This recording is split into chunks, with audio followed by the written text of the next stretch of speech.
Bonjour tout le monde et bienvenue à une autre émission de À l'affût. Aujourd'hui, un beau reportage de chasse à l'ours avec Éric Cahouette. Et un peu plus tard à l'émission, notre conseiller technique Vincent va venir nous expliquer finalement comment bien mettre à jour nos fameuses caméras cellulaires. J'aime toujours commencer mes capsules en compagnie de Vincent. Salut Vincent. Salut Sylvain. Parce que je sais que tu as une expertise phonique hors du commun, puis j'aime ça échanger avec toi sur des dossiers d'actualité. Et j'aurais pensé, moi, que sur le dessus de mon cabanon, j'avais un genre de bibelot qui allait perturber dans toutes les années, puis finalement, je m'aperçois que, sans dire que je suis pessimiste, parce que je suis un optimiste de nature, mais ça ressemble quasiment à une chronique nécrologique que je suis en train de faire. Oui, moi, ce panache-là, je ne le laisserai plus dehors. Tu ne le laisserais plus dehors, parce que ça va devenir quand même une rareté dans quelques années. Je tiens dans les mains un panache de caribou que j'ai eu l'honneur de chasser. Parce que pour les plus jeunes d'entre nous, je ne sais pas si vous le savez, mais entre l'année 2000 et 2010-2012 à peu près, pour un genre d'échéance d'une dizaine d'années, le caribou était abondant dans la province de Québec. On disait que c'était un des mammifères, écoutez-moi bien là, c'était considéré par la National Geographic comme un des mammifères terrestres les plus abondants de la planète. Ça surpassait les troupeaux de zèbres et de gnous africains, ça surpassait tout ce qui était vivant au niveau terrestre. On parle du caribou.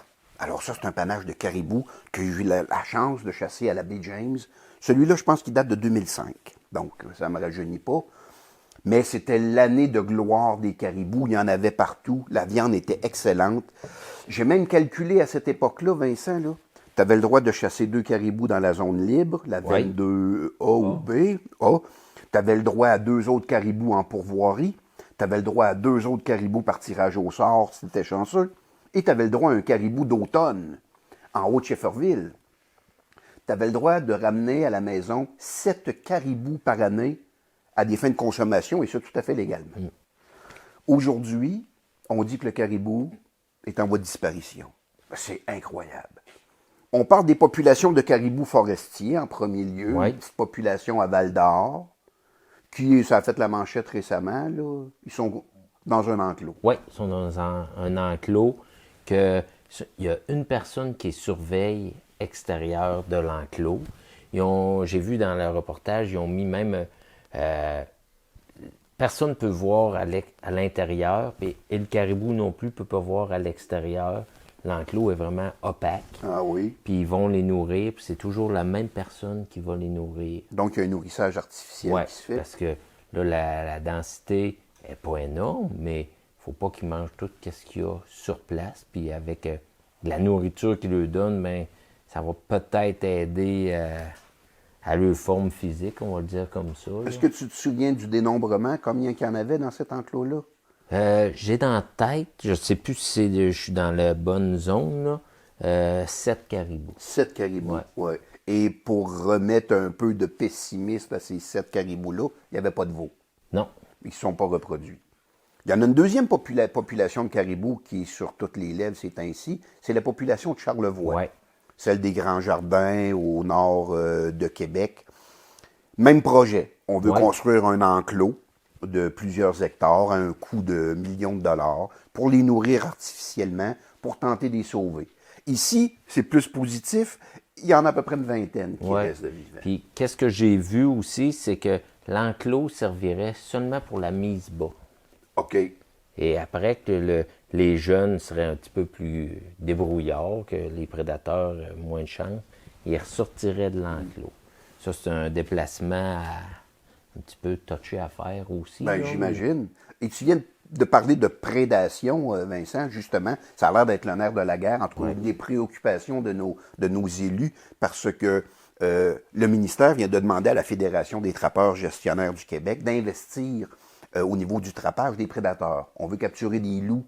On sait qu'il y a un contrôle des ours également qui se fait, qui sont responsables finalement du déclin également du caribou. Mais là, est-ce que c'est vraiment la prédation qui a entraîné le déclin du caribou? Plusieurs pointent du doigt, beaucoup l'industrie forestière, qui a harnaché beaucoup l'habitat du caribou, faisant des trouées de forêt qui ont amené les prédateurs près des populations de caribous. Parce que le caribou des bois se nourrit pas, on va dire, de la même chose que le caribou dans le nord. Absolument, absolument. Par contre, on parle de lichen. Ouais. OK? Le lichen, dans le nord, est au sol, tandis que le caribou forestier va prendre du lichen qui pousse dans les arbres, le lichen arboricole. Tu sais.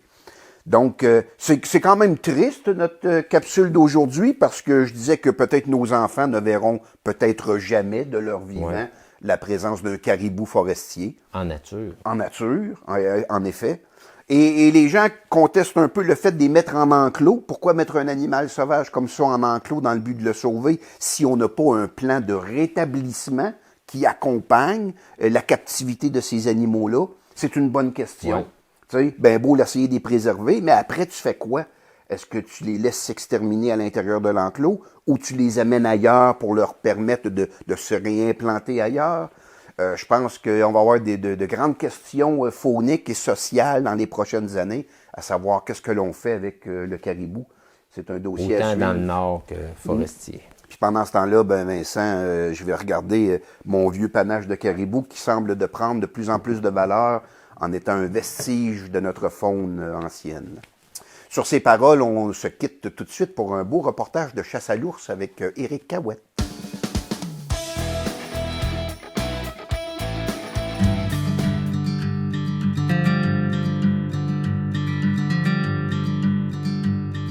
Aujourd'hui, on s'en va à l'ours. Sur ma Spy Point, là, j'ai des ours là, qui viennent pas mal en plus. Là. J'ai 2 ours qui viennent. Un ours tout seul, une mère avec 2 petits, une mère avec 3 petits. Peut-être un autre moyen qui vient, là, mais je suis pas sûr que c'est pas le même que les autres. Là. On va essayer de faire ça à l'arbalète. Je vais emmener pareil mon 12 là, au cas qu'il arriverait une bad luck, là, pour qu'on se fasse surprendre, là, mais on va shooter ça à l'arbalète. Là, c'est ça que je me prépare à faire avec mon arbalète. Là. Le baril est à 27 verges là-bas, fait que je vais faire le même shot. Tu sais, juste pour être sûr que tout est correct, qu'il n'y a rien de désajusté. Là. Tantôt, en plus, je suis allé baiter. Il était à peu près midi, puis il y avait un ours qui était là avec ses 3 petits. Fait que là, il est parti. J'ai essayé de pas trop lui faire peur, il est parti. Fait que tantôt, ça devrait être bon. Fait qu'on essaye ça tranquillement. On va mettre un autre. Avec l'ours, c'est un petit peu différent de l'orignal puis le chevreuil. Le vital est un petit peu plus haut. Fait que...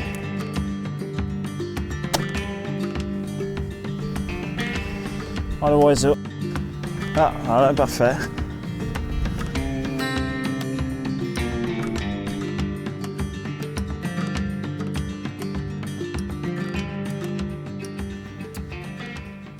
À l'attaque!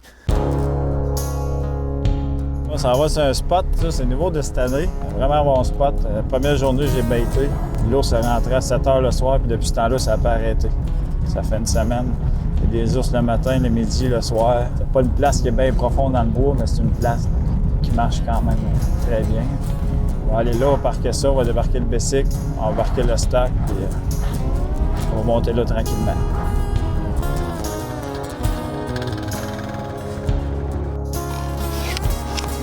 OK. On devrait faire la job des petites lames après ça.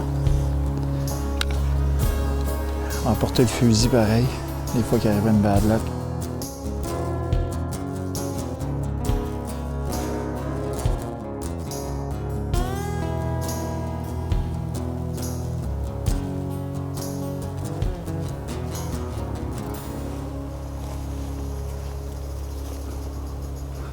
L'ours est là.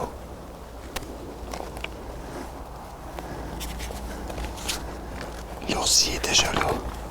Il est monté sur mon baril, l'ours.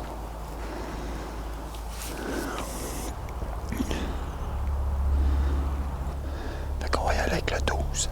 On va laisser l'arbalète. On va essayer de faire une shot.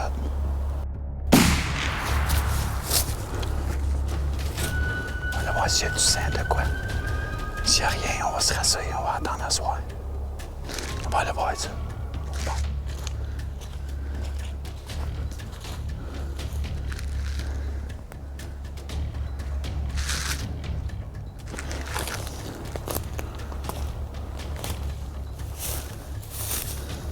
Il n'y a pas de sang.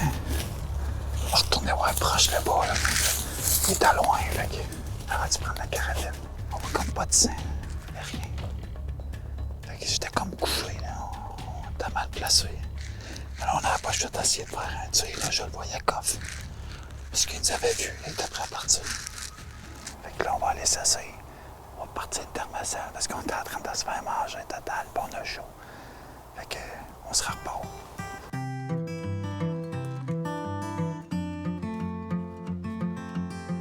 On a viré le coin, on n'a pas été capable de s'approcher bien.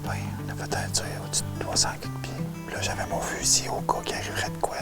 S'il va aller rechercher, tirer à l'arbalète. Mais on va l'essayer au fusil à 300 pieds, mais il est parti, il était face à moi. Fait que ça donne pas bien large, ça donne quasiment 4-5 pouces de vital. Fait que là, tout j'ai un couche à terre, mais là, on voit pas de sang ou rien.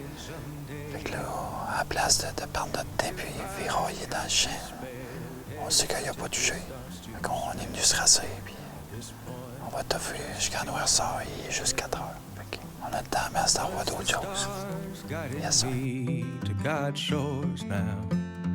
Was the devil set me drifting once more? Will these On va clouds checker les sécrétions qu'il va y avoir à terre, si vous l'envoyez, les arbres qui sont marqués. Il y a des bons indices qu'il y en a dans le coin. Vous pouvez faire 2-3 bêtes, puis avec vos caméras de surveillance, vous allez être capable de voir c'est quelle qui marche le plus. Au lieu d'aller perdre du temps sur une bête qui marche pas. Quand vous en faites plus qu'une, vous voyez celle qui marche le plus. Après ça, vous allez sur celle-là. C'est pour ça qu'en mettant de l'huile à patate frite, c'est ça que je mets. Ça rentre dans les pattes, il est dans mon hauteur sur 3, 4, 5 km. Fait que, tu sais, il propage mon hauteur gratuitement dans le fond. C'est eux autres qui le font, eux autres même. Il y en a d'autres qui pognent la senteur de l'huile, ils reviennent. Fait que là, on a 5 à peu près, voir si c'est différent. Fait que, c'est une bonne chose. merciless waves I am tossed? I would tell you of His grace and how it was I fell. But some tales are just too dark to J'étais à tell. côté d'un chantier, ben rien que tirer, bang, bang, bang, bang.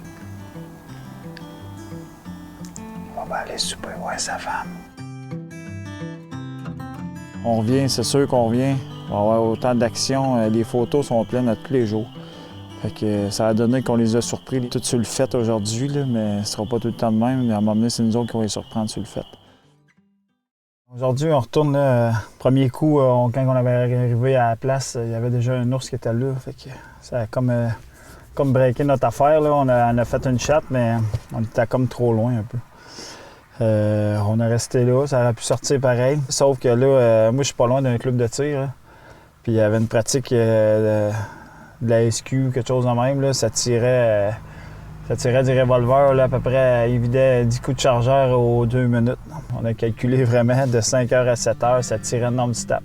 On se dit qu'ils sont habitués, mais là, à un moment donné, c'était vraiment le Vietnam. Là. Ma blonde s'en vient tantôt de nous rejoindre là, vers 3h30 à peu près. Là. Il nous remet un petit Tristan en bas, là. Vu que son petit vendredi, là, on voulait venir le passer dans le bois. Fait que toujours mieux d'être assis dans le bois que d'être assis chez lui.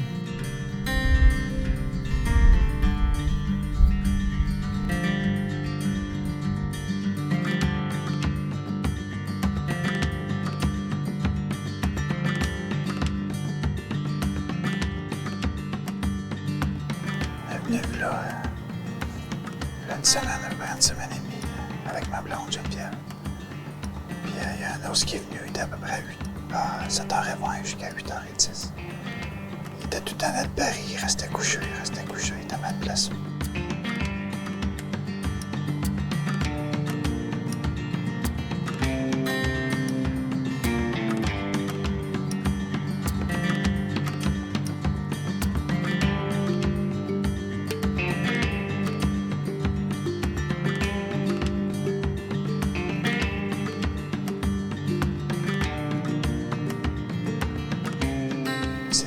C'était tranquille pendant 4-5 jours. Là, ça commence à rentrer un peu. Les ours commencent vers 9h, des fois 3h de l'après-midi, 5h. Geneviève s'en vient. Ouais. On est en famille, on essaie ça. On espère que ça sorte. On est patient.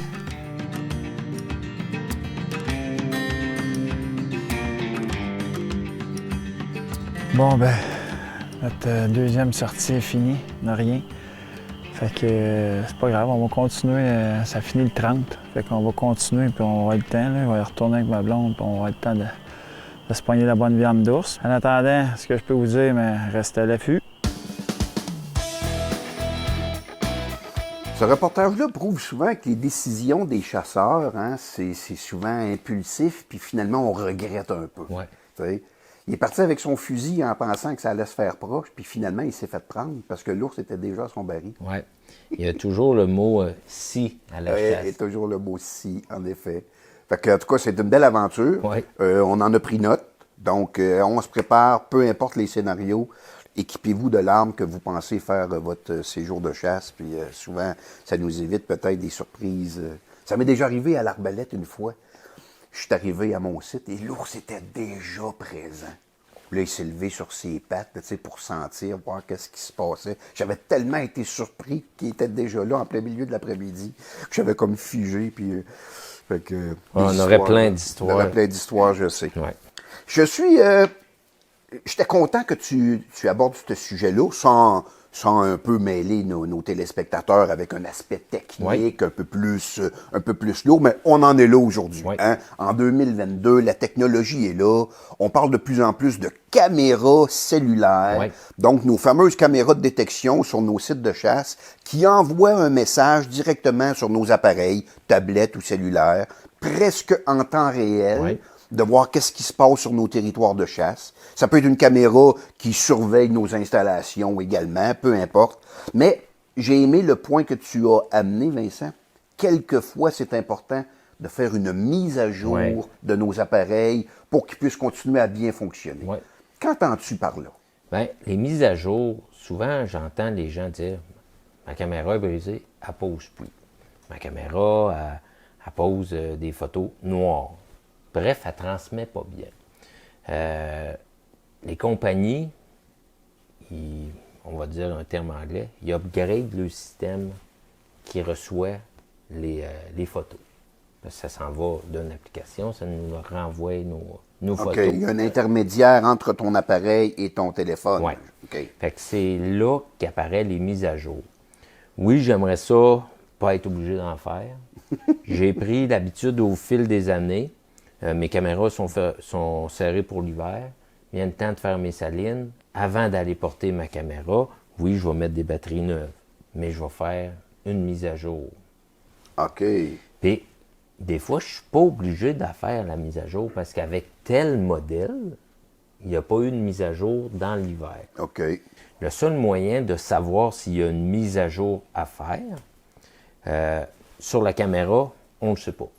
Parce qu'à cette heure, les caméras, pour baisser le prix, souvent, il n'y a pas d'écran, on met ça à on voit comment que on a d'efficacité, combien de lanternes on pointe. Faut vérifier avec, soit aller directement sur le site de la compagnie. Via un ordinateur. Via OK. un ordinateur. Mais dans notre application, on a toutes les informations qu'il faut pour aller voir si on est dû pour faire une mise à jour. OK. Ils vont te le dire. Ils vont nous dire, ils diront pas, il y a des mises à jour, vous devez le faire. Là, on va aller voir l'état de notre caméra. Dans notre application, telle caméra, on regarde l'état. Là, ça va être marqué dernier logiciel. Là, c'est un chiffre, mettons, V2.310. Fait que là, on a un chiffre que c'est notre mise à jour de notre caméra. OK. Donc, on peut aller voir directement sur l'application aussi. Dans le Hide, on va choisir Linkivo. On va choisir Linkivo. On voit toutes les dernières mises à jour qui ont eu lieu avec la date. OK. Fait que là, tu es capable de retracer le numéro qu'on t'a dit, voir si ta caméra a eu la dernière mise à jour.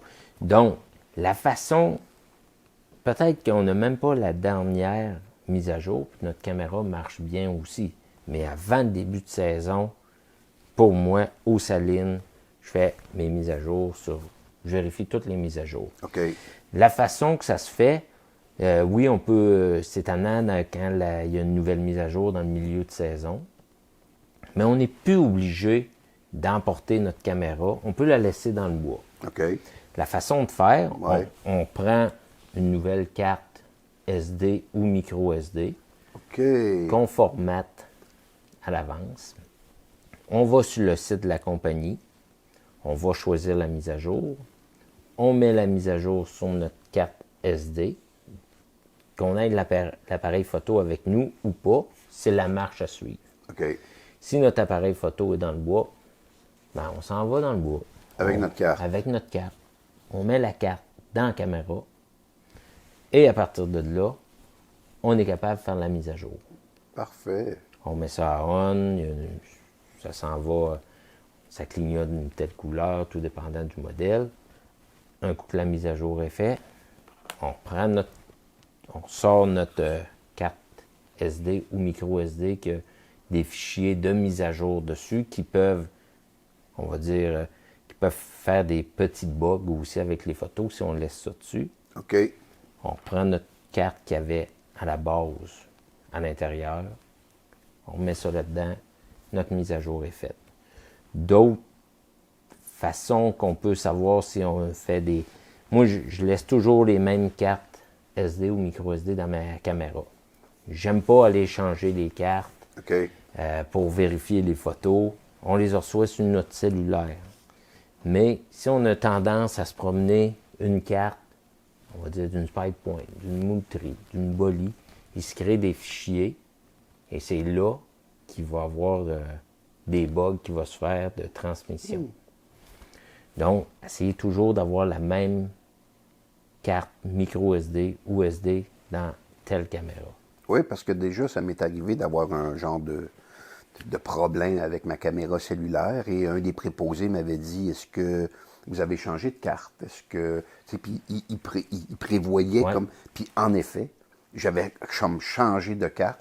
Il m'a dit, mais à ce moment-là, il faudrait reformater votre carte et tout faire le processus inverse, mais on vous conseille de garder toujours la même carte SD à l'intérieur de l'appareil. On parle des caméras cellulaires qu'il faut faire des mises à jour. Les caméras régulières, il y a des mises à jour qui existent. Il y en a beaucoup moins, mais souvent, ça améliore la qualité de photo de faire une mise à jour. Peu importe la compagnie, la plupart ont toutes des mises à jour à faire, surtout dans le cellulaire, un petit peu moins dans les caméras régulières. Ben, je pense qu'avec tes conseils, Vincent, tu as réglé bon nombre de problèmes que les gens souvent se plaignent. Ah, mes caméras ne fonctionnent pas.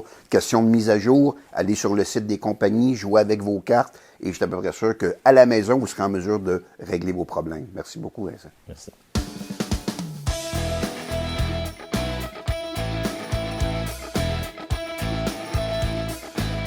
Eh bien, encore une fois, une émission qui passe à la vitesse de l'éclair. J'espère que ça vous a plu. On remercie Éric Cahouette pour son reportage de chasse à l'ours, ainsi que notre conseiller Vincent. Eh bien, nous, comme à l'accoutumée, on se dit, on reste à l'affût.